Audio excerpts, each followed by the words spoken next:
আজ বানাচ্ছি দারুণ সুস্বাদু স্টাফড ক্যাপসিকাম। প্রথমে ক্যাপসিকাম ধুয়ে দু টুকরো করে কেটে ভেতরের বীজ ফেলে পরিষ্কার করে নাও। এবার শুকনো কড়াইয়ে চীনাবাদাম ড্রাই রোস্ট করে গুঁড়ো করে রেখে দাও।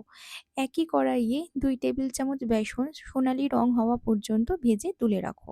এরপর কড়াইয়ে সর্ষের তেল গরম করে সর্ষে, জিরে আর মৌরি ফোড়ন দাও। তারপর কুচানো পেঁয়াজ দিয়ে ভেজে কাঁচা লঙ্কা আর আদা কুচি দিয়ে আরও একটু ভেজে নাও। এবার হলুদ, কাশ্মীরি লঙ্কা, জিরে আর ধনে গুঁড়ো দিয়ে কষিয়ে সেদ্ধ আলু চটকে ভালো করে মিশিয়ে নাও।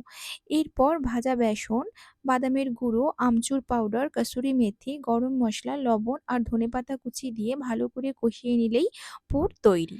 এবার সেই পুর ক্যাপসিকামের মধ্যে ভরে দু পিঠ সুন্দর করে ভেজে নাও। শেষে একটু জল ছিটিয়ে ঢেকে আরও কিছুক্ষণ রান্না করো। তাহলে ক্যাপসিকাম একদম নরম হবে। ব্যাস, দারুণ স্বাদের স্টাফড ক্যাপসিকাম তৈরি।